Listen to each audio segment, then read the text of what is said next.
right. How's it going, Derick? How are you Going doing great. today? I'm doing good. I'm doing good. How you doing, James? I'm doing well. So, can we kind of begin by talking a bit about yourself? Sort of who you are, what you're about, and what's sort of the message that you are bringing here today, whatever it may be. Yeah, for sure. So my name is Derick Johnson. I'm a U.S. Army veteran turned life coach. So essentially what I do now is I help people break old patterns so they can thrive, not just survive. So if they have food addictions, traumas, alcoholism, drugs, dating the same person with a different face, things like that, whatever their situation is, I help them get over that. So we pinpoint what their pattern is. But growing up, I grew up with my father and my mother. My father was U.S. Army for 20 plus years, and my mother was a kindergarten teacher most of her life.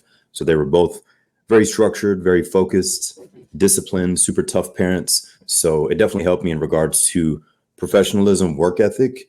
But on the flip side, living in that beautiful home in Florida, there was a lot of drinking involved at night. And so a lot of my upbringing was a lot of screaming, yelling, violence, physical, verbal abuse, and all that. So that is what kickstarted my personal development journey, which started with fitness.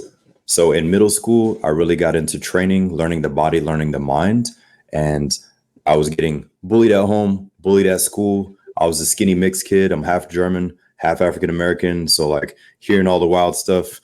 And so I dealt with a lot at home and at school. So I said enough is enough. So I had to change my body and change my mentality. And then within 2 years, I did a total shift. And then I became a personal trainer. So then I started training my teachers and all that. And then the journey began from there. But it all stemmed from the at home traumas, violence, and all that. And then what was happening at school, where I just had to stand up for myself. Because if not, I would have held in that anger and would have resorted to something else. And I knew that addiction runs on both sides of my family. So I chose fitness as my outlet, a positive addiction rather than the bottle or anything else. So, you mentioned having a positive addiction.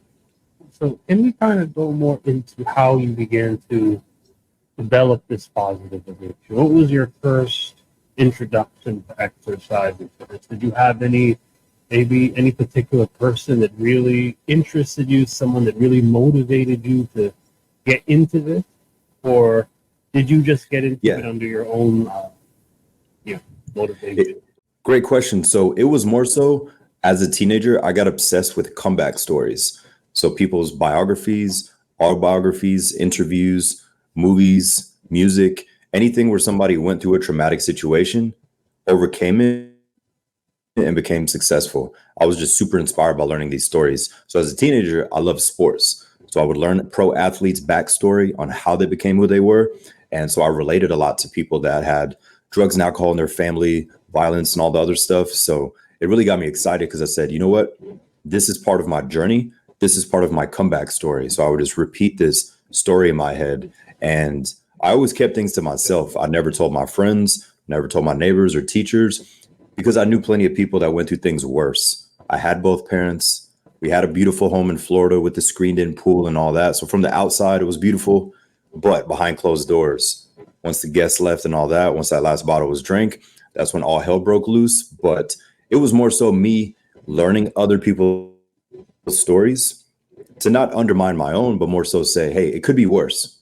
I had friends that grew up in foster care and were in and out of homes. It's like, I have my parents, so I can't complain. So somebody's going through something worse. So let me take this pain, flip it into fuel, work on myself, and then try to give back to others. So I always try to change that energy.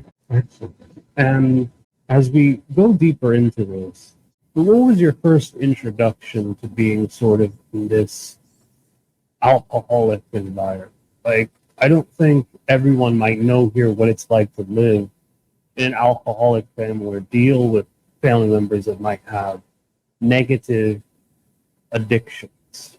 Like, what's your opinion on all this? Do you think how did you sort of begin to learn about this and begin to understand how this all works? Like you talked about the last bottle. Was there always a certain time of the day where things would always get rough and rocky? Was there almost a shift in personality throughout, the time of day. One day it's like this, and another day it's a Oh very yeah. different situation. So yeah, kind of get more into that. So all that bad dark energy would skyrocket at night. So after 9 p.m., from like 9 p.m. to midnight or 9 p.m. to 1 a.m. This was after they were on the phone with family and friends, after cookouts. Our house was like the house that people came to, had their little parties and get-togethers. But once the last guest left, once that last phone call was made, the last bottle was put down, then something would just take them over. So it all started when I was 11. And then by the age of 12, I realized that, you know what? Something happened in their past. I'm not the problem. I was making good grades. I didn't get in trouble. I was like, there's zero reason for them to act like this. I was like, yeah, I did stupid stuff as a teenager, but nothing to that extreme that would revolve them being that aggressive and everything. So I started seeing that my parents were looking through me when they were screaming and yelling. And what I mean, they would see somebody else. So whatever happened in their past, whoever used, abused, whatever happened to both of them, because they went through traumatic things, they both grew up very poor.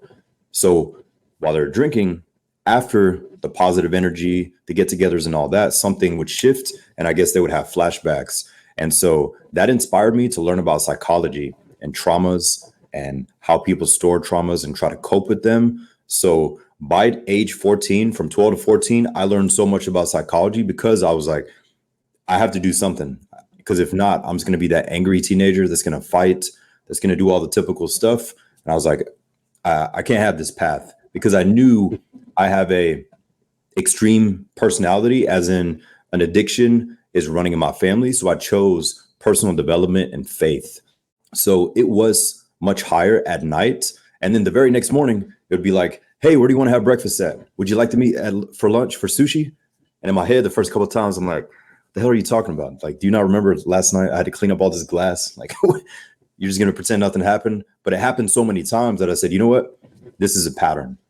It's not my job to change them. I can just pray for them. But I said that this is all going to serve me and keep getting better.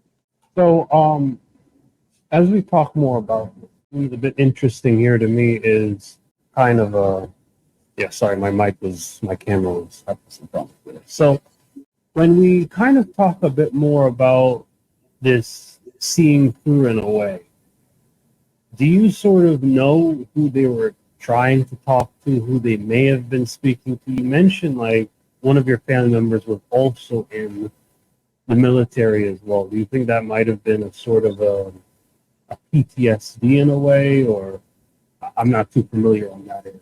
Yes. So it definitely could have been PTSD on my dad's side, but the more aggression was from my mom. So if people are familiar with the German culture, it's very similar to Korean and Hispanic. Like, women in those culture, when they're angry or drunk, they will scream until they pass out. Like, they will not stop being aggressive until they literally just pass out or go to sleep. Like, there's no in between. It's 0 or 100. Like, there's no between. Some people might think that sounds crazy, but it's very true. I'm not saying all of them, but the majority of those cultures, it's just one of those things. When the fire goes, they don't stop until they literally just pass out, or they just get tired or get sick and then they go to sleep. So it's not like a 10-minute argument. It'll turn into like 4 hours. So you can just imagine somebody like extreme stuff. But on the flip side, the good side was that prepared me for the U.S. Army. So when I was like 17, 18, and I had drill sergeants in my face, I almost bust out laughing because I was like, my 5'4" German mom would destroy all of you. So looking at it in a playground, as in a playground in the mind, I was always prepared for said stressful situations. So when my soldiers were stressed out, crying and breaking down and all that, I was just very calm in those extreme situations. And I was like, that's a gift. And everything clicked. And I was like, you know what? They prepared me for this. And so I did really well in the Army, or also just in general as a friend. I was always the dad of the group because I was always just really calm. Like, we would be out in college or in high school, and I would always just look around. And I'd say, hey, watch out. That guy in the red shirt is going to get in a fight, or this person is going to do that. And they're like, what are you talking about? 10 minutes later, something will happen. But you could just read the room. So on the positive side of the journey, I truly believe that everybody was given a gift from their trauma. And it's our job to figure out what that gift is. So my gift as a child was discernment. I could read somebody's energy or a room. I could meet them where they're at and slowly build them up. or I could see a threat, like I could spot a threat just in terms of energy, even if nothing was happening. But that's just because that little kid was hyper aware, thinking he's going to get hit or something's going to be thrown at him. So he was always on edge and proactive. So long term, I realized that those things helped me a lot with my career, sports, and just in general as a man. You mentioned sports very briefly. So what did you sort of do as a sport on the side, maybe while in military, maybe outside? What was going on with your athletic bench or anything, fitness? Yes, into basketball and martial arts. Basketball and martial arts. And then I got tired of team sports. I'm a great team player, but I got tired of losing because if you miss a shot, I lose too, and that would annoy me. So I got into single sports, as in martial arts. So I was like, if I lose, it's on me. And then also track and field. I did the 400 meters. So I love just the individual sport. I was a team player, but I just got more out of it for my mentality doing it alone. But I learned so much in martial arts. So that was one of the best things that helped my mentality, was to be calm, learning the forms and all that. If somebody doesn't have experience in martial arts, the outside, they might just think fighting or MMA or like this typical UFC mentality, tap out shirts and all that. It's like, it's nothing like that. Real martial artists are very calm, controlled. They don't talk about fighting. And so as a teenager going through a lot, my sensei could see and feel something was going on with me, but he never asked a question. He probably figured out what was going on, even though I never said anything, but he would force me to go train the kids' classes when he could tell I was angry. He could tell I wanted to come in and punch the punching bag. And he was like, hey, I see you got great energy today. Go teach the class. And I was like, oh, God, you got to be kidding me. Can I go hit the bag? And I'm like 16, 17. He's like, no, go teach the class. So I would have to harness my energy and help these kids learn forms and everything else. So it helped me a ton in regards to self-control and really manage that stress management and that energy. Excellent. And you know, this is just something that's just coming out of the top of my head here, but what I find interesting or a bit paradoxical is that you preferred sports that were a bit more individual based, but a lot of times I think when the common person thinks about the Army, they sort of think about sort of that teamwork and that collaboration and sort of that deep unity. So it's almost like on one end, you're very individualistic, and on another end, you're also very, unity based. So do you sort of notice that contrast? Did you have difficulty kind of working with other people like that? Because you don't sound like that, but you just seem like, you just say you're very diverse in that way. Yeah, so it was more so when it came to exercise. I would love to be by myself and just be in this headspace. Like I've never really liked working out with people. If I'm training somebody, it's different. As a personal trainer, I love it. That's a passion. But if I'm doing my workout, I don't really like to train with people because like they'll ask too many questions or they'll talk about what's Drake doing, what's Tony Robbins doing, what are all these people doing? I'm like, I don't care. I'm like, shut up, work out. So I'd rather train alone. But when it comes to a group setting, I do like group building. And so in the Army, what really helped was working with different cultures and ethnicities and different personalities. Like one person grew up without parents, grew up poor, didn't know anybody. They become one of the best soldiers. This person, they grew up coddled, rich home, never had any sense of stress. And they like panic in the military or in real life situations because they were always coddled and babied. So they can't function in real society. So that person actually needs more help than the person that's been through a lot. So it's sad on both ends, but as a good leader and team member, you could help this person because they just have not experienced everything.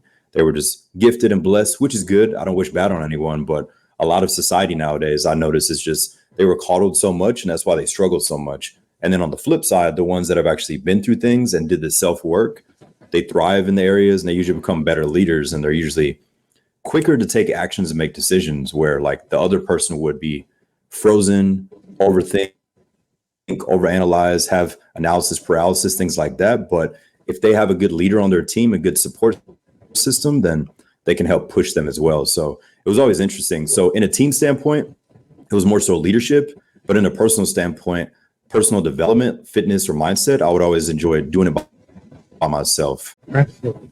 And what do you get out of training other people? Because I know with training yourself, you talked about sort of creating positive habits, getting respect from other people, sort of dealing with other things like that, mostly just to grow yourself as a person. But I don't think we've gotten into what you get out of training, because how did you begin to get into this interest of sort of being this personal trainer?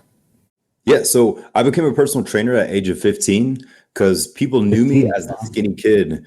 I was that skinny kid that was quiet, shy, fearful. I was getting beat up. People didn't know what I was. They were like, is he Mexican? Is he Spanish? Is he white? Whatever. And so I grew up in Pensacola, Florida. So it's in the South. So there's a lot of racism, closed-minded mentalities and all that. So I dealt with a lot of stuff from my own people. Like I would get jumped by black people once I moved from Germany to the States. And like I never had anything against anybody, but it just was what it was. The mixed kids had to prove themselves. So we had to fight to show I'm not soft. Like you're light skinned as well. So you probably dealt with it to an extent. So people assume certain things in some parts of the nation. So it was always interesting because before moving from Germany to the States, I was told all this stuff. They're like, oh, you got to watch out for racism. You got to watch out for the bullies and all this. And before moving to America, I was always watching American high school movies. And all Europeans are like, is it really like that in American schools? Cheerleader, jock, bully. And once I came over, I was like, yep, it's just like the movies. I was getting thrown in the locker room, pushing the toilet. Like all the movie stuff happened to me as a teen. And I just got tired of that because I was skinny. I didn't know what to do and all that. So that's what harnessed me into working on myself. But because I know what that feels like to be embarrassed at home, in public, all the stuff, is I wanted to help build people up. So what I get out of training people, whether that's life coaching with their mentality or helping them with their body and nutrition and health, it's the fulfillment to see them stronger and confident.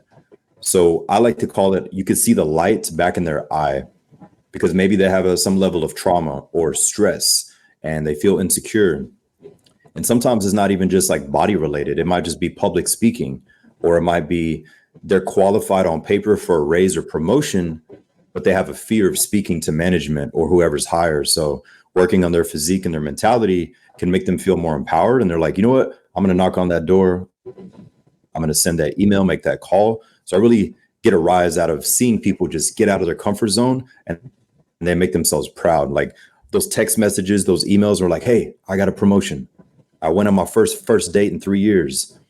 I gave my first speech to a group of 10 at work, like all those small things, and they keep building. And I'm like, yes, because I remember their version 1 where they were like, they couldn't even speak. Their body language is all stiff and everything. And it's awesome to see somebody grow and evolve. And the best part about it is the positive ripple effect for them. So anybody they come into contact with, they sense that male or female, they're just focused and in the zone. And people are like, I don't know what you do, but I want this kind of person around me or on my team, because they're just focused, trying to help people just have a different level of energy. So I love seeing people where they're at, no matter if they're really low. I could see like their version 10.0. And the only reason is because I could relate to an extent. And so building them up and guiding them. So it's not like I'm giving them everything, but you're guiding them and then they figure out some things alone. But having that support system is everything. And going back to childhood, teenage years, I really think that a lot of people get into careers and they give others what they didn't receive. So I didn't receive the support. Like in our home, we never said, I love you. Like nobody said that in our house, or like, suck it up, let's keep going, drive on. Like it was just military German mentality. It's like, go, go, go. We got to get up at 4, get up at 5, work out, go work. Like that was just the mentality. You got to study hard. And it was all like success driven, which helped a lot. But on the flip side, the emotional, the communication, that was just not at home. So I had to learn that with sports, with my teachers and all that. So with that being said, is that the gift from the trauma was discernment. And then the other gift was being able to actually listen to people, because some people's family members, you speak about your passion, they don't listen, or they just do this.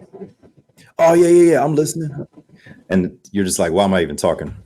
Might as well talk to my dog and I'd get a better reaction than that. So a lot of people feel that way. That's why they hold things in, because a lot of people don't care to listen. So knowing how that feels, I just try to be actively present and actively listen to that person. And then I just feedback what they said and I get them to go deeper. I'm like, oh, you're into cooking. What got you into that? And they're like, somebody's asking me what got me into that? Because most people are like, oh, you like cooking.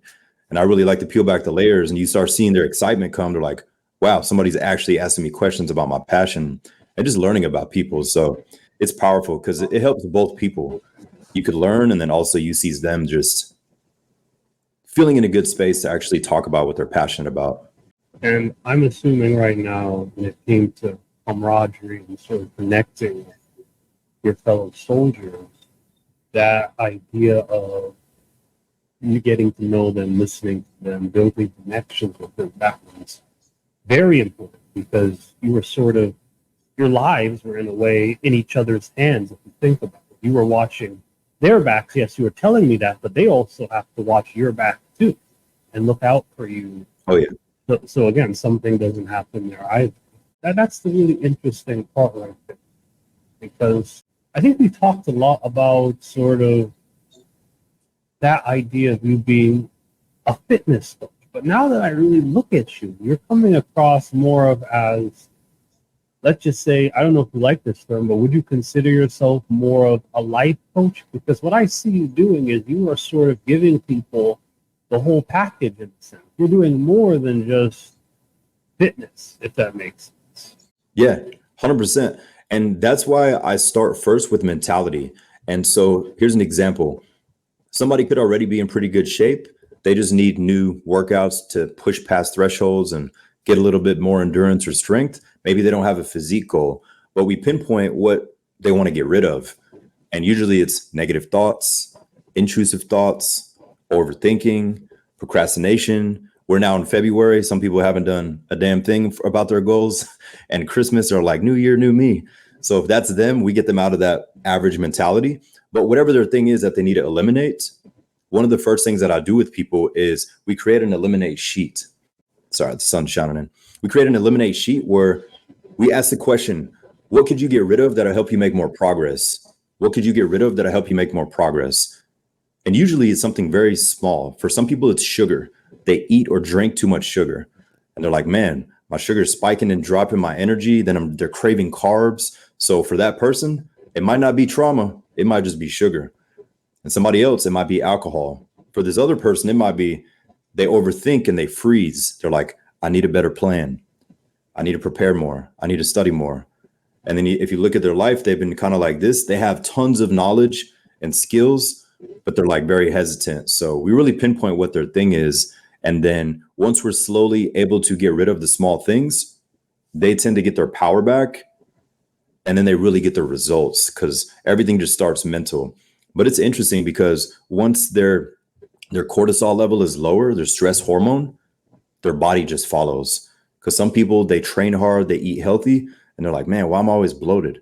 Why do I feel so sluggish? I'm eating healthy, I'm drinking water, I'm doing all this stuff. And then you really peel back the layers and you realize that they're living in fight or flight. So their cortisol is up here all day long. And so their body's just like trying to hold on to everything they get because it's confused. Their hormones are all out of whack. And so once we start to work on their mentality, the body relaxes and then like literally everything starts changing. Their skin, their appearance, their eyes, their energy. And like I notice those things and they're just like, yo, what did you do? I feel like I look like a different person. I'm like, yo, day one, I could just sense it. Your body language, you just like had so much in here that we had to get some of that stuff out or whatever trauma was in his or her chest. And you could usually tell by somebody's body language. But those are honestly my favorite things because I know that once they can get rid of those things or take their power over that thing, that's when they can start to thrive in life. So they never feel like whatever mom did to them, what their ex did to them, their ex-wife, whatever somebody did to them, they're no longer carrying it with them. They see it and say, you know what, it did happen. This was part of my journey. I learned something from it. It's a blessing, but I'm not going to waste energy to be angry or sad about it anymore. It's more so like, hey, it is what it is. We can't change the past. Now we're going to see what do we get from this thing. And then once they shift that mentality, it's like they get loose. Their body language is like this. When day one, they were like tense and just holding a lot in. So, and a huge thing we also do is as a man, especially with men, is I always recommend that guys release. So what I mean by that is allowing yourself to be human. So I asked some guys, I'm like, when was the last time you cried for like 1 minute straight? And at first they're like, what? I was, I don't mean sad, but if you just feel like you worked out, you drank water, you made some money, you closed a business deal, you got a promotion, you're just like, man, something is just not there. I'm like, when was the last time you grabbed the steering wheel in the car and just yelled for like a minute and just released, or walked into nature, went on a walk, sprinted, or just let everything out? And at first you're like, I don't know, I don't think I've done that before. But if they start to do that like once a month or something, they realize how calm they are. Because many people, especially men, we hold so much in, and that's why we mask things: alcohol, drugs, porn, people, women, sleeping, whatever the case may be. Everybody has a vice. But if that person can release that energy, as in their emotions or anger, then he or she just feels so much calmer. So we focus a lot on releasing. But yeah, going back to what you were saying, is definitely all headspace. That's what I'm most passionate about. The fitness part is easy.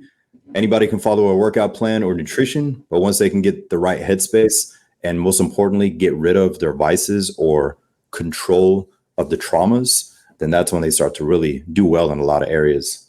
When it comes to sort of getting rid of the vices, what are some of the most common or typical vices that you might commonly see when you work with clients? You know, like I think you mentioned sugar before. You mentioned, again, you've experienced the alcohol thing too, and those types of things, and the cortisol levels. But what are some very typical things you tend to notice with your clients? And maybe too, we could talk a bit about some of the big success stories as well. Yeah, for sure. So definitely the most common thing would be alcohol and overthinking. Alcohol and overthinking. And overthinking to the point where the person is frozen, as in they don't take action on their passion, their business, their career, reaching out to that guy or girl that they want to speak to, whatever that thing is. They're this close to taking action, and they talk themselves out of it, or they think they're not ready, or they say it's not the right time. There's so many people, they have tons of gifts, wisdom, knowledge, skills, but they settle for a career or a path that just doesn't bring them passion and doesn't fulfill them. And so everybody's on their own journey, but seeing how common that is sad, because many people are just kind of just going through the motions. They're like living to work and pay bills and waiting for Friday to drink, sleep, Monday, oh, I hate Mondays. And it's a vicious cycle. So it's very common to see. So getting people out of that headspace where you're just like, yo, you are here for more, and just reminding them of that. And then they can really pinpoint and say, I didn't realize that I was overthinking for so long, or scared to take that risk, to take that action, or make an investment in themselves, whatever their thing is. But I definitely noticed that overthinking is a huge thing. And the reason that is so common now is because now humans, more than ever in history, we have a lower attention span than ever. So people can't like focus on one thing more than 10 minutes because the notification goes off. Instagram, TikTok, their best friend, their memes, their group chat, celebrity, Spotify, just all this stuff, Amazon cart, deliveries, like everything is so quick and in your face that many people are just like, every 5 minutes, they're just looking at something.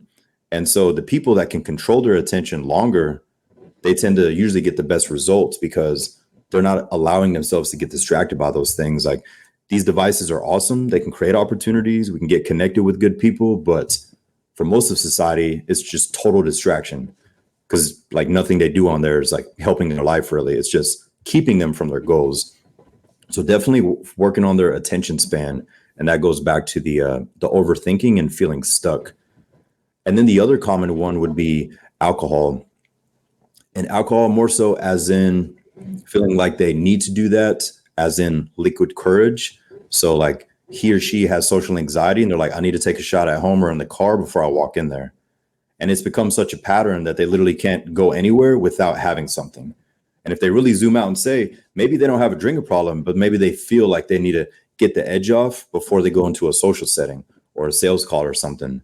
And so if that person got very serious about their physicality and their mindset, they notice that they don't have to rely on an outside source, whether that's smoking, drinking, whether that's like taking unnecessary naps. But those are some very common ones, the overthinking and the alcohol. So not so much as in like saying that everybody's an alcoholic, but more so people mainly struggle with the social aspect. So like they want to take the edge off. And once they get a couple drinks, a couple shots, then they kind of get out of their shell. But if they really zoom out and say, do you really need that thing? do you know how to get to that level of confidence without having that thing, or quote unquote get the edge off? So that's a huge thing that we focus on. That's a really good point, because even now people are still trying to do things. Like, we have a lot of people in Silicon Valley trying to microdose on things like mushrooms and LSD, and that's the interesting part, because they're actually taking these things to maximize their performance. How I see it, that seems risky. But my thing is this: what are some of your top client success? What are some of the most reputable clients you've heard of? Maybe some stories about the success that they've achieved, and kind of go into a bit of, how did that success they achieved make you feel as a person? Great question. So I have one of my clients, Tyler. He lost over 100 pounds last year. He lost over 100 pounds, and he grew up being bullied as well. So he was always the chunky kid. That's what he says. I'm not calling him chunky, but it is what it is. He was a big boy back then. So he was made fun of. People were poking his cheeks, poking his stomach, poking his chest, flicking his chest, like doing all the typical stuff in high school. And so this was always in his mind, and he had a lot of pent up anger where he would have dreams just beating the shit out of his bullies. And he was like, I need to get rid of this anger before one day I snap. And so it was a real thing. Many men like just have this unnecessary anger. We got embarrassed, whether it's from a woman or a man, and we hold in this like resentment. We can flip it into fuel and work on our goals, but a lot of men, like, that's why they snap in public. But long story short, we pinpointed why he wanted the results. So once we can pinpoint why somebody actually wants it, it's not just the physique, it's not just the abs, it's not just the promotion or the money. There's something that happened in their past that made them not want to go backwards. And so for him, it was the bullying and how he felt. So he realized that in a social setting, no matter how in shape he was or how good he was as his job or sales, that narrative in the back of his head was like, I'm still that little fat kid that's insecure and people are looking at me, judging me. So that narrative was in his subconscious. He wasn't purposely trying to put himself in that state, but it would just be there. He's like, so let's just say he closed a big deal and he looks at his account. He's like, hey, this is awesome, but I don't deserve this. Who am I? I'm just that fat 12-year-old who's made fun of, blah, blah, and like would run this story. And I realized how much it was affecting him. So we slowly started to change his narrative and then found more holistic and natural releases. So got off the drugs, got off the drinking and all that. And then I really started to see him come back to it. So now just seeing his transformation, you could literally see in his skin that he just looks like a different person. It's night and day. But outside of just the body transformation of 100 pounds is the confidence and just the pride in himself that he's like, man, I'm happy and proud of the man I am. And he just shows up better for others. People are like, man, my coworkers are asking me like, hey, how do you do this? His family is like, hey, you're just like doing everything. So he's just inspiring people now. And he loves that people are coming to him because he's not used to that, because he used to be really closed in because that narrative from the past was always running in his mind. So it's just awesome to see now he's doing better in his career, in his friendships and relationships, and just overall social setting because of the confidence, not just the physique, but that story, that little voice is very quiet now. It never fully goes away, but it's very quiet. So I call it the boss voice and the bitch voice. Which one is louder, your boss voice or your bitch voice? So the bitch voice is telling you to hit snooze 5 times, and that person hit snooze. They didn't get up. They said they're going to work out. I'll do it next Monday. I'll do it tomorrow. That person's been doing that for years, which is why they feel stuck. But if somebody quiets that down and gets more discipline, then their boss voice is in control. They're like, you know what? I don't feel like doing this, but let me stop being selfish. People depend on me, so let me show up the right way. So that's like the narrative that they have in their head.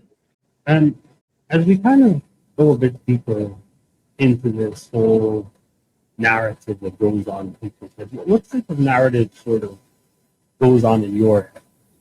And kind of, can you explain how that narrative slowly shifted as you became the man that you are today? Yeah, for sure. So as that quiet, insecure, shy kid, I knew that I didn't want to feel this way. So I would watch a lot of movies, read a lot of books about people that overcame traumas. And I realized the common thread was they're disciplined, focused, and confident. Disciplined, focused, and confident. And I knew I wanted those things. not just to feel better or holier than thou, but more so to prepare myself for life and just to be able to have that calm energy to lead others in a good way and just lead by example. So a lot of the shift happened like after I got in shape and was able to help a lot of people physically and mentally. It was just knowing that you're not letting yourself down. So the narrative in the moments where you don't feel like doing anything has always been people depend on me. I don't have kids, but I have friends, clients, an online community. And so they look out for my posts or whether it's in person, whatever it is. But I just think of others and I just try to show up better. So that's why I wake up early. I focus on my body and mind. And then I'm just proactive and calm and confident throughout the day. Because if I didn't, I'll just feel like everybody else, just hitting snooze, stressed, anxiety, and just like reacting to the whole day. And so that's why I harness the morning routine. So the narrative is always, how can I become the best man that I could be? And how can I give back to others? Because I feel like that's what we're all here for. So like person one could become highly successful. They have the money, they have the house, they have the family, they have the cars and all this stuff, but they're miserable. The reason why, they're not passionate and fulfilled because they're not giving back to others in a certain way. And that can be in any way. That could be financially, that could be time, volunteering, whatever. And then this person, they have fulfillment because they help a lot of people. They can still get success, but they are more fulfilled because they're actually healing their inner child and they're able to help heal others, even if it's not their career. They could just give back to charities, help animal shelters, whatever the thing is, but it's always a full circle thing. So I truly believe that once we learn more, we can teach more and help others instead of just hoarding information. Like everybody knows somebody in their family or that lives near them that's just, they have all this knowledge, wisdom, and wealth and finances, but they just hold it in. They're just like, nah, I don't want to tell James. I don't want him to do better than me. And I don't want to tell her. And they just have this energy that they're just hoarding information and they're miserable. And you can always sense it in somebody's body language. And seeing those type of people, I feel bad for them because I'm like, you would feel so much better if you were able to teach that stuff to people and not think of it as a competitive standpoint, like, oh, he or she's going to try to steal my stuff or whatever. It's like, it is what it is. But yeah, definitely being able to see how you can get fulfillment by helping others. So the mentality is thinking of others, but it all starts with ourselves. So as a cliche saying goes, when you're on an airplane, you have to don your own oxygen mask on first before you help anybody else. So that's what I keep in my head in the morning. I got to take care of me, put on my mask, then I can show up better for others because I already got my oxygen. Excellent. And I think, competitiveness is definitely a big thing. I personally experienced it a lot in academia, even now, but I would say on a bigger, more grandiose scale, we live in a capitalist society as a whole. And again, sort of built on competition. But how I see it, there's healthy competition and then there's unhealthy competition. I think we're talking more about the unhealthy side. How do you focus on improving yourself maybe in a way that's focused more on healthy competition? Great question. So the shift happened when I was in college. I was in my 20s. So up until like 20 or 21, I ran off anger. I wasn't an angry person. I was always positive, always helping other people, trying to make people smile, listen to them. But in my head, I was just like, just pissed off because I was just thinking about the past. And so it helps during a workout sometimes to put yourself in a headspace. But I realized that I would just be annoyed a lot and I was wasting energy. So one of the biggest things was making sure that I could get rid of that anger. Still having a little bit to use to your advantage because you can use the dark side, you can use your pain to your advantage, but making sure that that's not the only driving force. Because after a while, that person starts to live in that state. If they're only using that trauma to guide and push them, it can work. That's why a lot of people succeed. They run off the pain, the heartbreak, etc. A guy got his heart shattered. Next thing you know, in 1 year, he makes a total body transformation, becomes successful, and you're like, whoa, he needed this to happen to him. But if he runs off that anger and says, I hate women, and just has this aggression, he's going to be miserable long term. So he has to realize like, yo, I worked on myself. Now let me get rid of some of this anger and continue to level up. So it's just an endless journey of realizing that is my pride and ego in the way. And if somebody can actually say that and say yes or no, then they can like evolve in any area of their life. And they can say, is my pride or ego in the way? If it is, what can they do to get it out of the way slowly? So me as a teen, I was like, I'm not listening to anybody.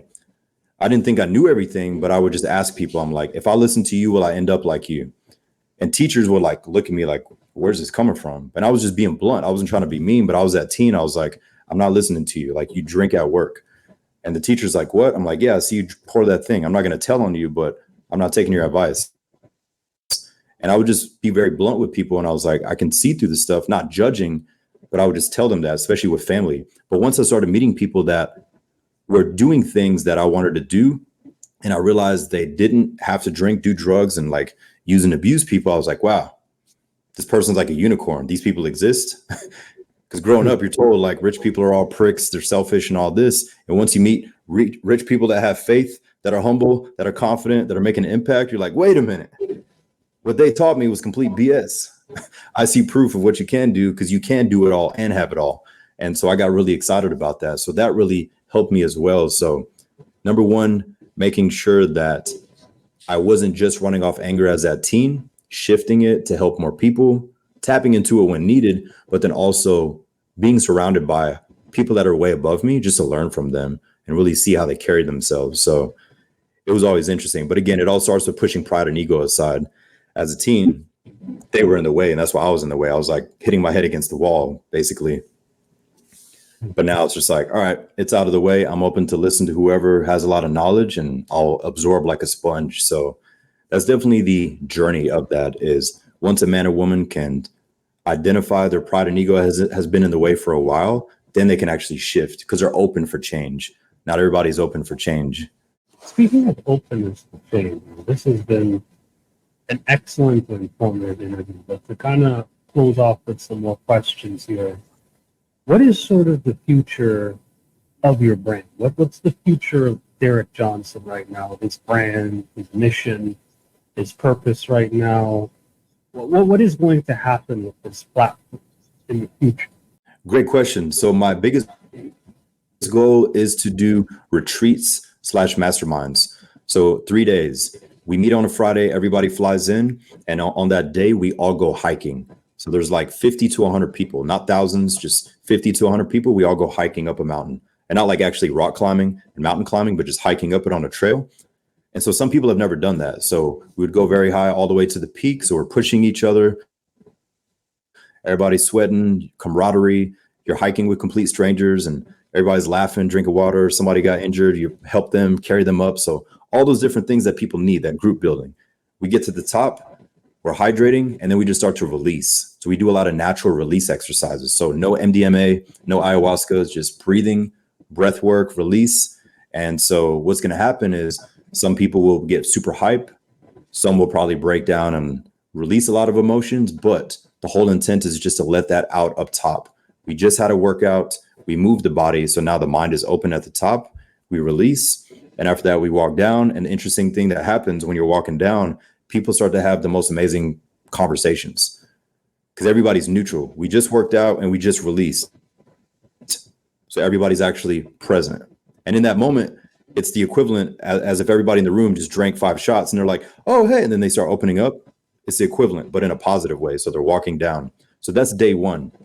Day 2 is a deep in-person workshop in like a hotel banquet, but there's no pitch fest, as in you're not selling tickets to the next event or to the gold package and all the other stuff. Everybody's been to an event where they're just selling you something else. You went there to learn something and they're just like, well, I won't teach you that till you buy the next ticket. So none of that crap. So in that day, we work individually, myself and my team, on who needs help with what. So we do a lot of round robin, have breakthrough sessions and everything, whether that's finances, personal development. So I have a lot of friends that are experts in different things. So they'll be in the house helping those. And then day 3 is more of us breaking bread. So just people having a cookout, swimming, whatever, just having fun, really getting to know each other. But everybody goes home with action steps that they can take on their specific goals. So after they leave, they have a workbook that have tons of things that they could take action on. So it's not just a motivational event where you're like, awesome, he gave me chills and made me want to work out. And now the next morning it's like, now what? So that's why I don't consider myself a motivational speaker. I'd rather give somebody proven action steps that they could take rather than just hype them up. But I've always had that vision of that and doing the 3 days of that, Friday to Sunday. Sunday people fly home, but once they get back home into work Monday, they just show up a different person because they have things at their disposal they can use. And most importantly, they have friendships, camaraderies, probably new clients, people in their phone that they're like, wow, these people are open for change, and getting that camaraderie as well. So that strong community is amazing. And are there any closing last words you'd like to give the audience there before I let you off? Yeah, for sure. So I would challenge people to ask themselves, how can I become the man or woman that I always needed? And how could I give them to the world? How can I become the man or woman that I always needed? And how could I give them to the world? That could be career, it could be product or service, it could just be spiritual, it could be whatever you choose. It doesn't have to be your career, but I think that's why we're all here. We all have a level of stress, pain, and trauma.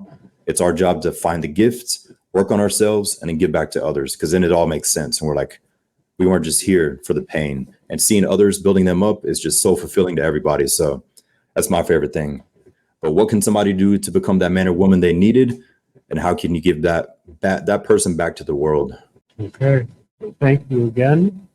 I appreciate it. Derick, for being on the show. This has really been an amazing interview. I definitely learned a lot, and hopefully the audience here has learned a lot. And I would also like to thank everyone here for watching this show. I will see you all next time.